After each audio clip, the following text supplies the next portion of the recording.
Ya. Yang kedua, merupakan pengecualian dari larangan hukum. Ya, pengecualian dari larangan hukum. Kenapa? Saya tadi, hutan tidak boleh ditebang, tidak boleh ditambang atau eksploitasi. Kenapa?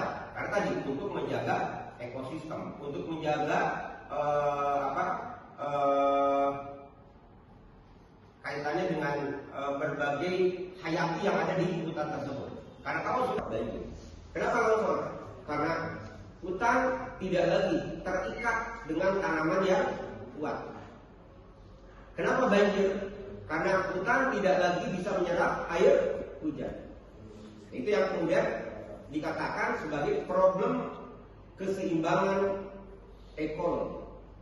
Ya, maka dengan begitu hutan tidak boleh dibabat dan tidak boleh dieksploitasi. Tiba-tiba ada izin, maka terjadilah pembabadan dan eksplorasi. Ya, maka disediakan di dalam yang kedua, penelitian yang kedua merupakan pengecualian dari larangan hukum. Larangan yang ada di dalam hukum lingkungan tadi supaya keseimbangan terjadi, menjaga keseimbangan ekologi. Oke.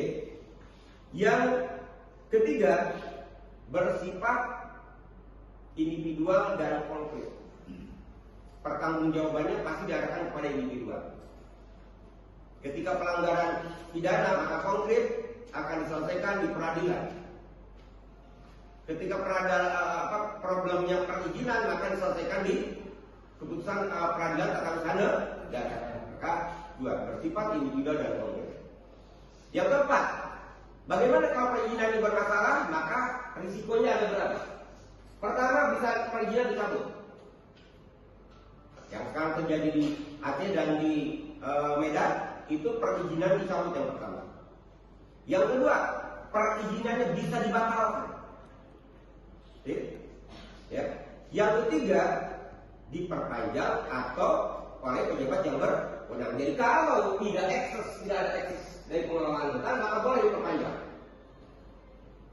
Gitu. Tapi kalau sudah ada akses seperti di Aceh dan di Medan, maka pasti dicabut atau dibatalkan. Jadi itu adalah risiko dari karakter perizinan. Oke. Kemudian yang kelima, mengikat secara hukum bagi pemohon dan pemerintah. Hanya dua. Siapa pemohonnya? Ya. Dinas mana yang memberikan izin? Siapa pemohonnya? Kementerian mana yang mendapatkan izin? Jadi itu hanya mengikat dua belah pihak, pemohon dan pemerintah. Jadi tinggal dilihat perizinannya ditandatangani oleh siapa. Maka risikonya mengikat kepada kedua belah pihak. Nah, ini adalah bicara dalam perspektif karakteristik perizinan. Makanya tidak salah ketika kemudian ada masyarakat yang mempertanyakan kenapa kejadian di Aceh dan di Medan ini terjadi longsor dan banjir yang mengakibatkan berapa ratus orang meninggal. Menteri Kehutanan tidak mundur. Kenapa? Karena Menteri Kehutanan dianggap sebagai kementerian yang paling bertanggung jawab. Ada di media sosial keinginan seperti itu. Tapi tentu mundur atau tidak mundur menteri berdasarkan kepada hak prerogatif presiden. Nah itu yang kemudian perlu dipahami. Jadi kalau ada orang yang ingin memintakan pertanggungjawaban kepada Kementerian Kehutanan menjadi sangat rasional. Karena tadi perizinan itu muaranya dari sana. Ya, baik itu eksplorasi ataupun pembabatan hutan. Karena ada dua di sana. Ya. Kejahatan yang dilakukan di Aceh dan di Medan itu hanya dua. Pertama, pembabatan hutan untuk apa? Untuk kepentingan penanaman sawit, dibabat hutannya. Yang kedua adalah eksplorasi sumber daya alam di sana. Karena di sana kaya, ada emas, ada perak dan seterusnya. Maka dibor ke bawah eksplorasi. Maka itu pasti dibabat hutannya.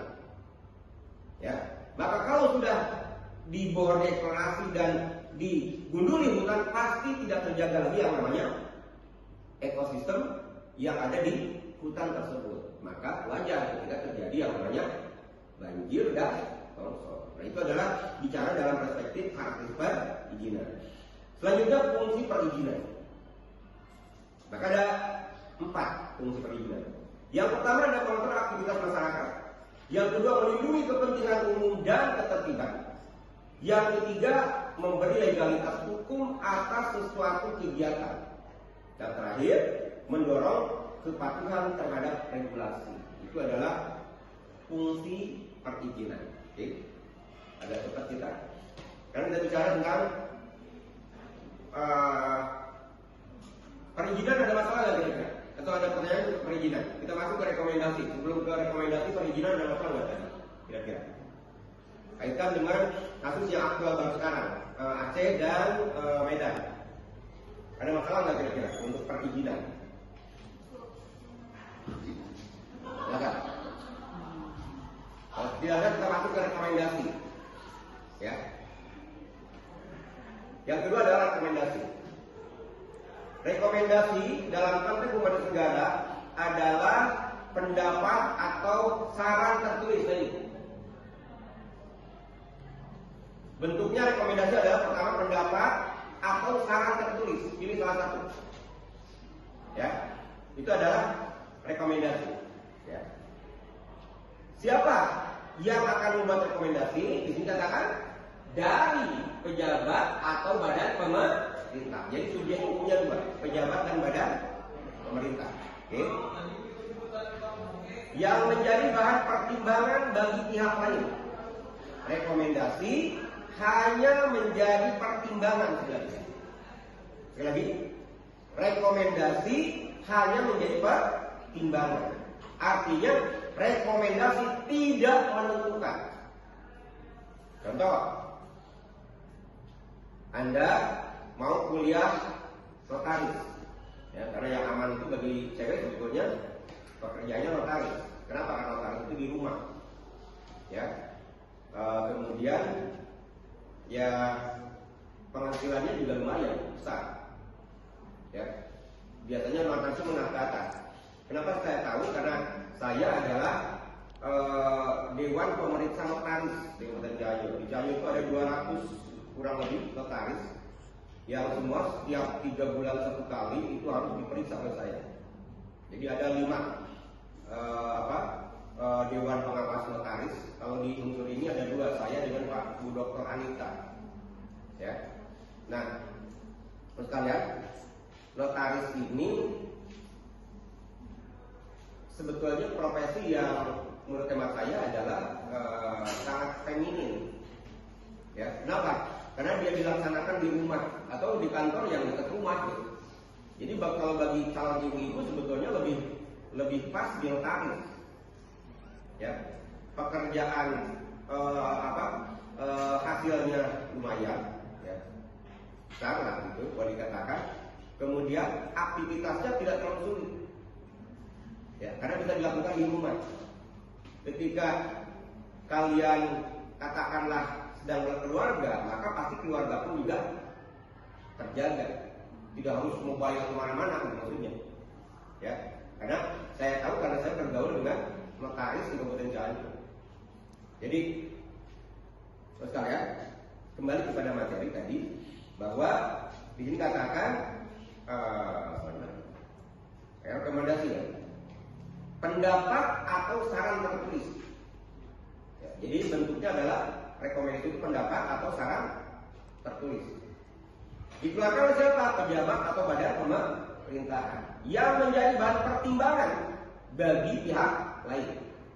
Hanya pertimbangan. Kalau tadi misalnya, kalau Anda ingin melanjutkan notaris nanti, ya pilihannya kan kalau di Bandung ke Unpad, kemudian ada Unisba, kemudian ada Unpas, ya, kemudian ada UI kalau di Jakarta. Kalau di Jakarta, di Bandung hanya Unpad, Unpas, Unisba, ya, ya hanya itu. Yang menjalankan proyek Unpar juga ada, notaris, ya. Jadi banyak pilihan sebetulnya.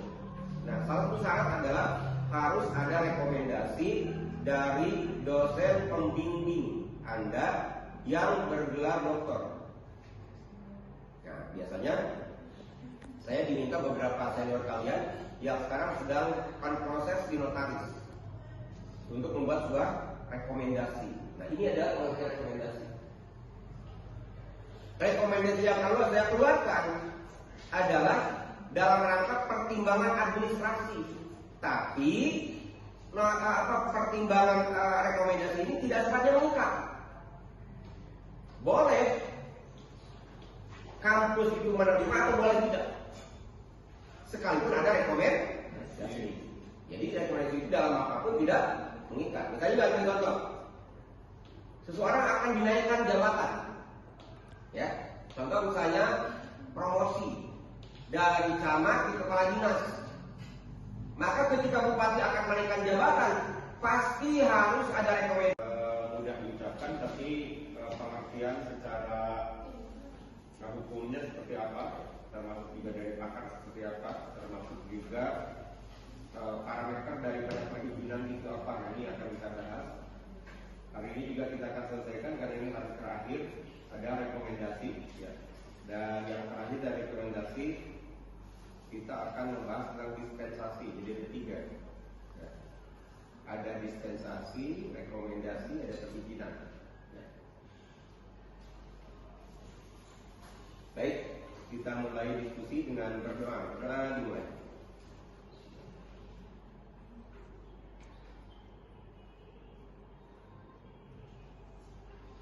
Baik, terima kasih. Kita bicara di awal tentang perizinan dulu, ya. Perizinan di dalam teori pengantar perizinan adalah persetujuan atau pemberian legalitas. Jadi bentuknya adalah persetujuan atau pemberian legalitas. Itu ada izin, ya. Jadi izin itu adalah bentuknya, pertama persetujuan, yang kedua adalah pemberian legalitas. Contoh persetujuan, ketika Anda tidak masuk kuliah, maka Anda biasanya membuat surat izin, disampaikan kepada siapa? Kepada dosen. Maka dosen memberikan persetujuan. Ini yang pertama, ya. Atau siswa tidak masuk sekolah, ketika menyampaikan surat kepada guru, maka guru memberikan persetujuan. Itu yang pertama. Yang kedua, pemberian legalitas. Contoh, perusahaan swasta menyampaikan permohonan untuk mengelola HPH, misalnya hak pengelolaan hutan, ya.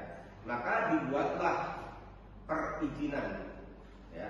Maka izin itu adalah memberikan legalitas kepada pengusaha untuk mengelola hutan.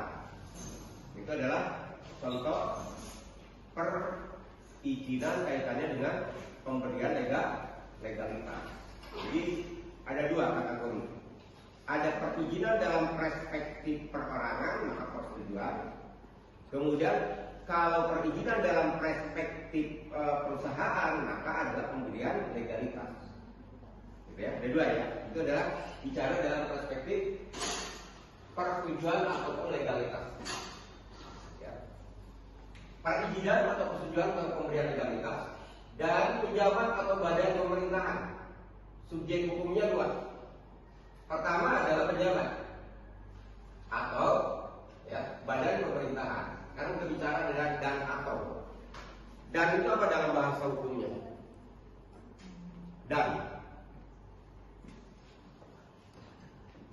Dan itu adalah kumulatif. Dua-duanya harus dipakai. Dan jadi katakan atau itu adalah alternatif. Contoh,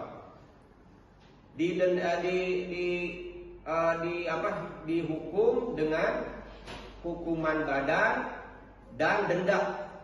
Berarti harus dua-duanya, hukuman badan plus denda, ya. Kalau dihukum dengan hukuman badan atau denda, maka salah satu, karena alternatif, bisa hukuman badan atau bisa denda. Nah, dalam bahasa hukum ada juga dan atau, maka itu dikatakan sebagai alternatif kumulatif. Bisa satu atau bisa dua-duanya. Ya. Nah, dalam perspektif ini maka bahasa yang dipakai adalah atau, berarti salah satu.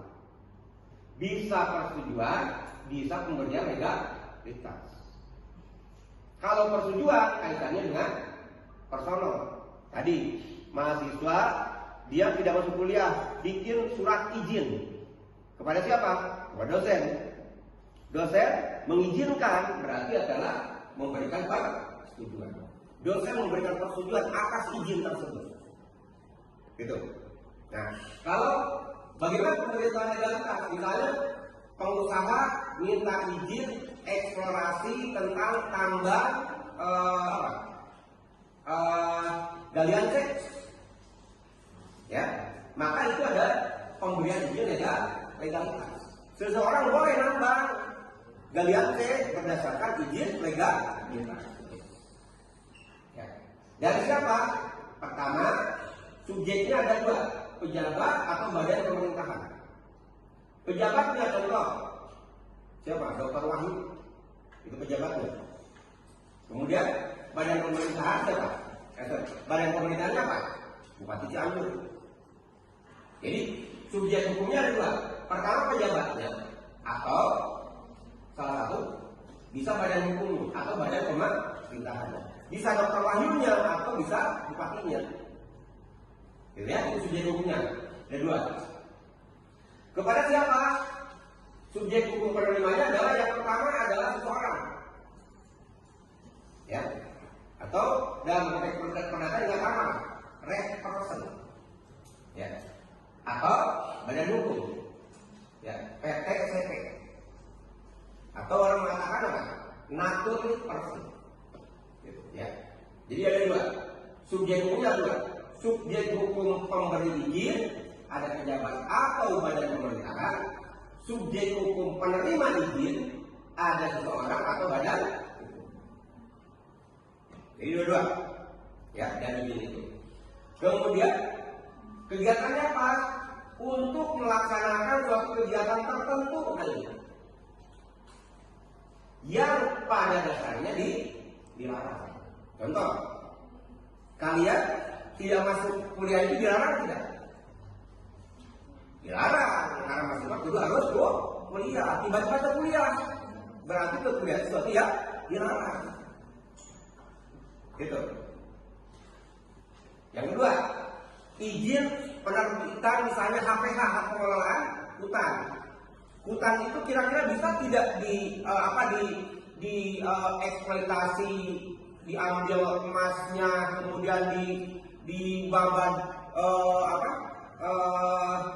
kayunya, bisa nggak kira-kira dalam undang-undang lingkungan hidup? Tidak bisa. Di dalam undang-undang lingkungan hidup maka harus ada keseimbangan ekologi. Makanya hutan itu tidak boleh ditebang, tidak boleh dieksploitasi. Ya, pertanyaannya, hari ini di Gunung Rawasari saja ada 25 ya, perusahaan yang melakukan penambangan dan penambangan dan eksplorasi di sana. Ya, akibatnya ketika tidak ada keseimbangan ekologi, apa yang terjadi? Maka Aceh banjir dan longsor. Ya, Medan banjir dan longsor. Itu akibat gunung tidak ada kestabilan ekologi. Ya, ekosistemnya otomatis. Ya, misalnya katakanlah orang hutan sekarang kan ke perkampungan. Ya, itu akibat dari ketidakseimbangan ekosistem. Kalau yang saya bicarakan adalah ekologi. Ya, kalau ekosistem itu di bawah ekologi dulu baru ekosistem. Ya, itu adalah sesuatu yang dilarang. Jadi izin itu diberikan karena sesuatu yang dilarang. Contoh tadi, Anda dilarang tidak boleh dieksploitasi. Ya, pertanyaannya, hari ini di Gunung Rawasari saja ada 25 ya, perusahaan yang melakukan penambangan dan penambangan dan eksplorasi di sana. Ya, akibatnya Ketika tidak ada keseimbangan ekologi, apa yang terjadi? Maka Aceh banjir dan longsor. Ya, Medan banjir dan longsor. Itu akibat gunung tidak ada kestabilan ekologi. Ya, ekosistemnya otomatis. Ya, misalnya katakanlah orang hutan sekarang kan ke perkampungan. Ya, itu akibat dari ketidakseimbangan ekosistem. Kalau yang saya bicarakan adalah ekologi. Ya, kalau ekosistem itu di bawah ekologi dulu baru ekosistem. Jadi itu adalah sesuatu yang dilarang. Jadi izin itu diberikan karena sesuatu yang dilarang. Contoh tadi, Anda dilarang tidak masuk kuliah, tapi Anda ada kekuliah keluarga, maka Anda memberikan izin. Itu adalah contoh itu. Perusahaan dilarang untuk membuka hutan, gitu. Tiba-tiba ada perusahaan yang akan melakukan eksplorasi tambang, otomatis diberikan izin. Jadi melegalkan sesuatu yang dilarang. Maka akibat daripada pemberian izin itu, maka lahirlah hutan gundul, kemudian terjadi hujan, maka terjadi yang namanya banjir dan longsor. Contoh Aceh, Sumatera yang sekarang. Itu akibat tidak adanya keseimbangan ekologis karena diberikan izin untuk mengeksplorasi hutan dan membabat hutan. Karena ada dua kategori, ya, membabat hutan untuk kepentingan penanaman sawit, ya, dibikin sawit karena dibuat dulu, ya. Yang kedua membabat hutan karena eksplorasi, penambangan. Itu objek regulasinya adalah perizinan. Ya. Nah, sesuatu yang dilarang kecuali telah mendapatkan izin. Nah, izin itu adalah pengecualian. Ya, Anda misalnya gini, kalau untuk UAS itu kan harus bayar uang UAS dan uang SPP lunas. Oke? Tiba-tiba Anda minta izin. Karena apa? Karena uang SPP baru setengahnya. Ya, berarti apa yang Anda lakukan itu sesuatu yang dikecualikan. Tidak semua mahasiswa begitu. Kalau begitu, fakultas hukum bangkrut. Paling hanya 10% seperti itu. Itu yang dikatakan dikecualikan. Boleh ikut UAS, tapi setelah mendapatkan izin. Gitu. Itu ada kaitannya dengan logika perizinan. Karena bagaimana pasal 1 pasal 1 angka 30 Undang-Undang 30 tahun 2014 tentang batas pemerintahan, maka perizinan adalah keputusan pejabat pemerintah. Jadi subjek hukumnya adalah pejabat pemerintahan yang bertindak, yang membentuk persetujuan. Bentuknya adalah persetujuan untuk melakukan kegiatan tertentu. Ya, kegiatan tertentu tadi yang dilarang kepada orang pribadi atau badan hukum. Jadi kalau Undang-Undang Nomor 30 Tahun 2014 mengatakan, ini katakan yang pertama perizinan adalah keputusan pejabat pemerintah pihak. Ya, yang membentuk apa? Persetujuan melakukan kegiatan. Ini subjeknya, ini objeknya. Ya, tertentu tapi di sini katakan. Ya, kalau di sini katakan lebih lama. Di sini ada tertentu. Kepada siapa? Orang pribadi, subjek hukum menerimanya dan kepada hukum. Jadi itu adalah bicara dalam perspektif pasal 1 angka 30 Undang-Undang 30 tahun 2014 tentang pemerintahan administrasi pemerintah. Itu adalah pengertian perizinan. Oke. Kita masuk kepada pendapat pakar. Kita ambil satu Prajudi Atmo Sudibjo. Prajudi Atmo Sudibjo mengatakan perizinan adalah tindakan hukum sepihak. Dia katakan tindakan hukum sepihak. Jadi hanya dilakukan oleh pemerintah saja. Ya. Dari pemerintah yang bersifat mengizinkan. Sakit. Yang bersifat mengizinkan, yaitu memberikan legalitas atau atas suatu tindakan atau kegiatan warga negara yang sebelumnya dilarang oleh hukum. Nah, ini yang titik tekannya. Yang sebelumnya dilarang oleh hukum. Hutan itu dilarang oleh hukum. Hukum ada yang melarang orang membakar hutan dan mengeksploitasi hutan. Hukum mana? Undang-undang apa yang melarang itu? Undang-undang tentang lingkungan hidup. Kenapa undang-undang lingkungan melarang ada pembabadan hutan, eksploitasi hutan? Karena tadi agar hutan itu terjaga ekologinya, ada keseimbangan ekologi.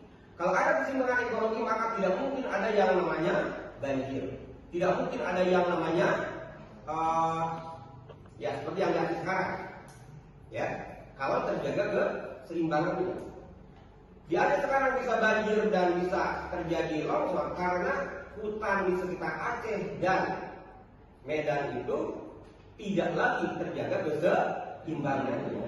Kenapa demikian? Karena akibat penambangan dan pembabatan hutan yang diizinkan. Nah ini, siapa yang mengizinkan?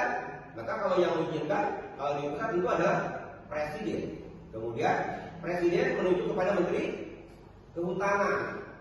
Ya, maka di daerah ada dirjen ada kepala dinas tentang kehutanan. Nah, lembaga inilah yang bertanggung jawab terjadi banjir dan terjadi longsornya di Aceh dan di Medan.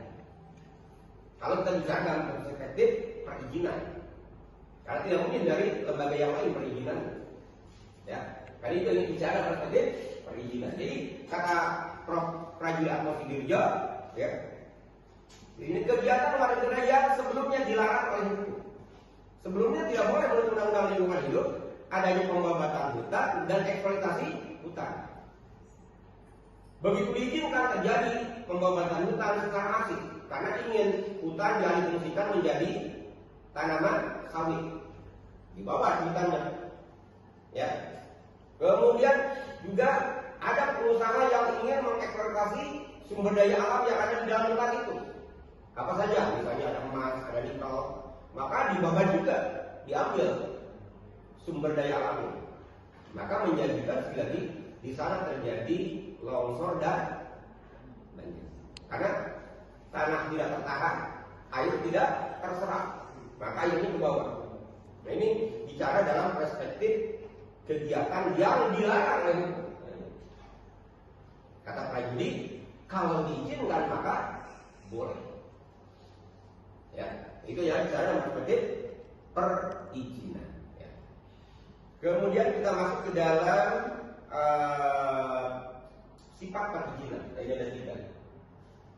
Ya, kita cukup satu saja, nanti Anda baca aja. Saya akan berikan nanti ke kelas. Ya. Perizinan bersifat, maka ada 3. Yang pertama adalah individual dan konkret. Kenapa di dalam perizinan ini ada individual dan konkret sifatnya? Karena yang diminta pertanggungjawaban dalam konteks perizinan adalah individual. Contoh, ada 25 perusahaan yang sekarang diproses dicabut izinnya oleh Kementerian Kehutanan. Maka siapa yang akan dipanggil ketika terjadi pelanggaran hukum? Maka individual. Siapa? Direktur dari perusahaan yang beroperasi di gunung yang mengakibatkan banjir di Aceh dan di Medan. Karena ini dikatakan individu, bukan perusahaan, supaya tadi bisa dijerat oleh hukum.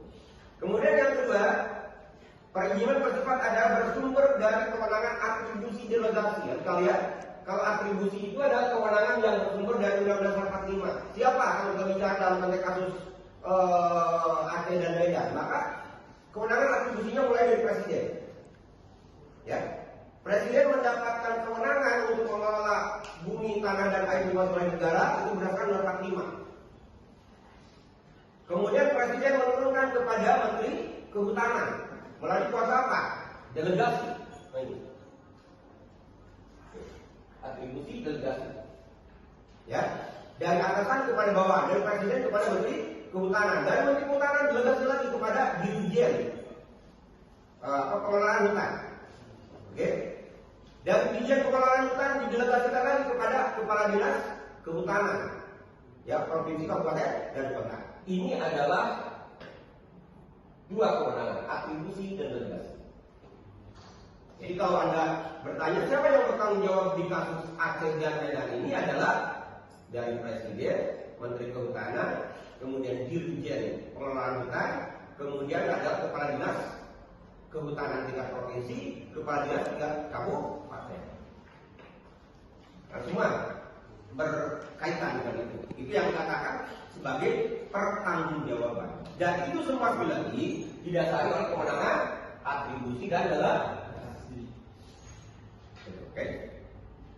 Kemudian yang ketiga, sifat perizinan adalah dapat menjadi objek sengketa pun jika merugikan.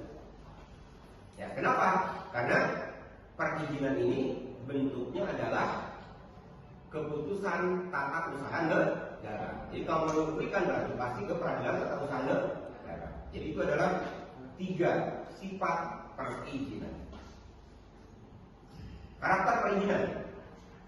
Maka ada 5. Yang pertama adalah berbentuk keputusan administrasi negara. Tun. Nah, ini. Ya. Yang kedua, merupakan pengecualian